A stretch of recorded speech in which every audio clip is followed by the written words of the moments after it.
Néhémie au chapitre 4. Lorsque Sanballat apprit que nous rebâtissions la muraille, il fut en colère et très irrité.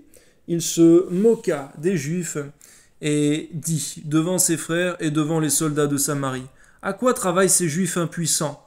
Les laissera-t-on faire? Sacrifieront-ils? Vont-ils achever?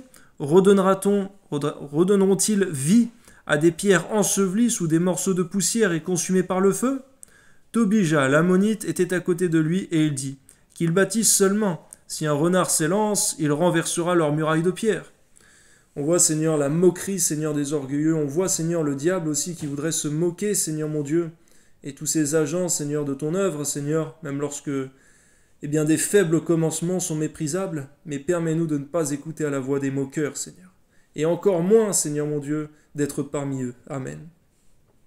Écoute, ô notre Dieu, comme nous sommes méprisés, fais retomber leurs insultes sur leurs têtes et livre-les au pillage sur une terre où ils soient captifs. Ne pardonne pas leur iniquité et que leurs péchés ne soient pas effacés de devant toi, car ils ont offensé ceux qui bâtissent. Seigneur, on voit, Seigneur mon Dieu, que même si ce sont des paroles, Seigneur, des paroles de malédiction de la part de Néhémie, Seigneur, on voit que toutefois, Seigneur, il n'a pas agi par la violence, Seigneur mon Dieu, il n'a pas cédé peut-être à des impulsions de la chair, Seigneur mon Dieu, agir avec colère. Que ton nom soit béni lorsqu'on se tourne vers toi, plutôt, Seigneur mon Dieu, que d'agir dans la violence et dans la chair. Amen. Nous rebâtîmes la muraille qui fut partout achevée jusqu'à la moitié de sa hauteur, gloire à Dieu. Et le peuple prit à cœur ce travail. Merci, Seigneur, de nous de prendre à cœur, Seigneur, ton œuvre. Amen.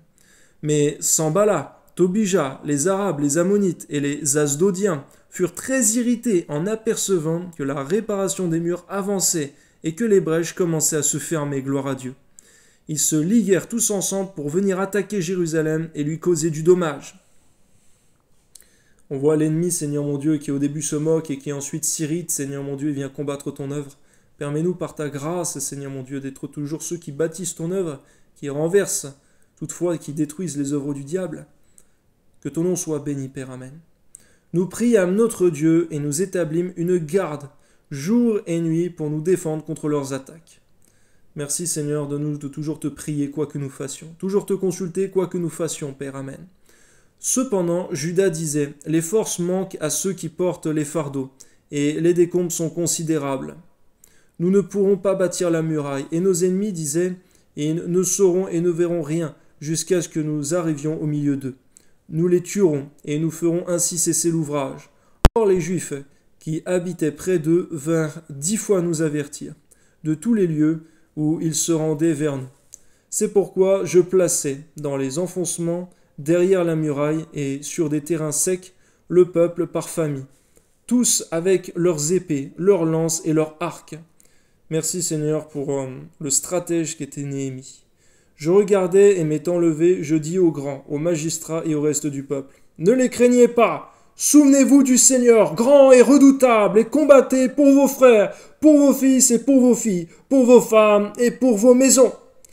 Seigneur, donne-nous, Seigneur, d'encourager contre l'abattement, la désolation, la faiblesse, le découragement. Donne-nous de fortifier aussi par nos paroles nos frères et sœurs lorsqu'ils sont chancelants et qu'ils ont peur. Amen. Lorsque nos ennemis apprirent que nous étions avertis, Dieu anéantit leurs projets et nous retournâmes tous à la muraille, chacun à son ouvrage. Anéantis, Seigneur, le conseil des méchants, par ta grâce, Seigneur. Amen. Depuis ce jour, la moitié de mes serviteurs travaillaient et l'autre moitié était armée de lances, de boucliers, d'arcs et de cuirasses. Les chefs étaient derrière toute la maison de Juda, ceux qui bâtissaient la muraille et ceux qui portaient ou chargeaient les fardeaux travaillaient d'une main et tenaient une arme de l'autre. Chacun d'eux, en travaillant, avait son épée ceinte autour des reins. Celui qui sonnait de la trompette se tenait près de moi.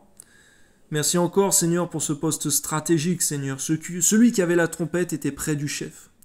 Je dis aux grands, aux magistrats et au reste du peuple, l'ouvrage est considérable et étendu, et nous sommes dispersés sur la muraille, éloignés les uns des autres. Au son de la trompette, rassemblez-vous auprès de nous, vers le lieu d'où vous l'entendrez. Notre Dieu combattra pour nous. Merci pour la foi de ce chef de guerre, Seigneur, et ce chef de construction également. Que ton nom soit béni, Père. Amen. C'est ainsi que nous poursuivions l'ouvrage, la moitié d'entre nous, la lance à la main, depuis le lever de l'aurore jusqu'à l'apparition des étoiles. Dans ce même temps, je dis encore au peuple, que chacun passe la nuit dans Jérusalem avec son serviteur.